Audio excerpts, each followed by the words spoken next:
¿Te acordás, Claudia, y te agradecemos que estés acá, qué fue lo primero que garabateaste, qué fue lo primero que te impulsó a meterte de lleno en la literatura? No me acuerdo qué fue. Lo que pasa es que a veces los escritores cuentan que empiezan a escribir o a meterse en la literatura como escritores a partir de una lectura, ¿no? Y a partir de una lectura, y entonces son recuerdos un poco más tardíos y por lo tanto es más fácil recordar. A mí me pasó que yo escribo desde que sé escribir y lo que tuve que hacer es leer mucho y aprender de literatura para poder escribir bien, pero digamos que garabatear desde que sabía escribir. Yo tenía cuadernos donde escribía y para mí la escritura era algo necesario. Digamos que me resultaba más fácil expresarme con la palabra escrita que con la palabra hablada. Entonces, ¿qué habré puesto ahí? No sé, mi mamá me mima o algo por el estilo. Lo que sí me acuerdo es que todas esas cosas que hacía al principio tenían mucho que ver con lo que me pedían en el colegio, con las composiciones escolares. Y tengo varios recuerdos divertidos de aquella época. A mí me gustaba mucho escribir y me acuerdo que un año, y era muy mala dibujando, no sabía dibujar, me salía todo mal. Y tenía una amiga que dibujaba muy bien y me daba mucha vergüenza que dibujaba tan mal. Entonces todos los días en el colegio nos hacían escribir qué habíamos hecho el día anterior. Y me acuerdo que yo siempre ponía: comí huevos con papas fritas, porque sabía dibujar huevos con papas fritas, no sabía dibujar otra cosa. Entonces siempre ponía lo mismo porque sabía que también lo tenía que dibujar. Entonces un día la maestra me pregunta: ¿pero siempre come huevo con papas fritas? Le digo: no, lo que pasa es que es lo único que sé dibujar. Y me dice: bueno, no dibujes más, escribí. Y ese fue como un permiso para... Y entonces ahí sí empecé a escribir mucho más. La maestra estaba re contenta porque contaba todo lo que me había pasado, porque total después no lo tenía que dibujar, solamente lo tenía que escribir. Y contaste que, bueno, había sido por un trabajo profesional y que tuviste como un clic, que dijiste: no, esto no lo aguanto más, esto no. Y empezaste a escribir, digamos, un poco como, no profesionalmente, pero un poco a dedicarte de lleno a escribir. Sí, en realidad yo siempre escribía, pero trabajaba de otras cosas. Había estudiado ciencias económicas, yo había querido estudiar sociología y el año que tenía que entrar a la universidad, la dictadura cerró la carrera de sociología y también las otras carreras humanísticas, que era el 78. Entonces tenía que elegir entre lo que había. Elegí ciencias económicas, que era la carrera que mi papá y mi mamá habían empezado y no habían podido terminar.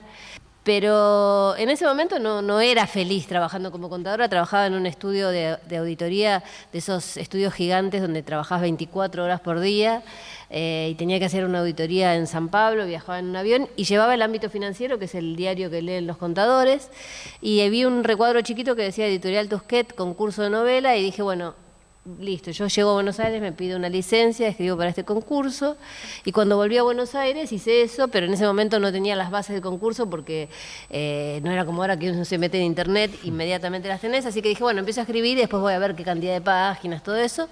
Y cuando voy a buscar las bases era Tusquet quedaba lejos, quedaba pasando Constitución, estaba ahí Mariano Roca en un Marianito Roca, sucuchito. sí, que ahora es funcionario del gobierno. Sí, que después pasó por Tusquet cuando lo compró Planeta y ahora es funcionario del Ministerio de Culturas. Sí, está en Cultura, sí. Y cuando me dio las bases él mismo, porque eran en ese momento Tusquet eran 3 personas, y era para La Sonrisa Vertical, que es un concurso de literatura erótica. Entonces lo que estaba escribiendo además tenía que ser erótico. Entonces, ¿qué hice? Lo mismo que había hecho antes, que era aprender leyendo. Compré todo lo que encontré de Anaïs Nin, de Henry Miller, Baudelaire, que me parecía que era sensual, y empecé a agregarle cosas a la novela como para que pudiera ir a ese concurso, que en definitiva funcionaba como un objetivo para mí misma. Yo tenía que terminar esa novela para ese concurso. Entonces mandé la novela al concurso y un día me llega por correo una tarjeta que decía: Editorial Tusquet invita a la fiesta de premiación, porque era una de las 10 finalistas de ese concurso, que era en Barcelona. No mandaban el pasaje, así que viajar no viajé. Pero para mí fue un gran espejo que me devolvió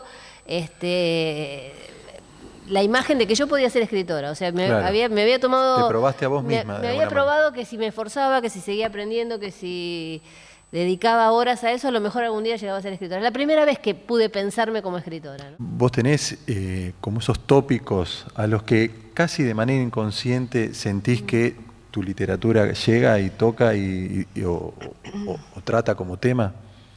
Bueno, claramente la muerte está en todas las novelas, a veces en forma de policial y a veces no, pero la muerte es un tópico casi insoslayable.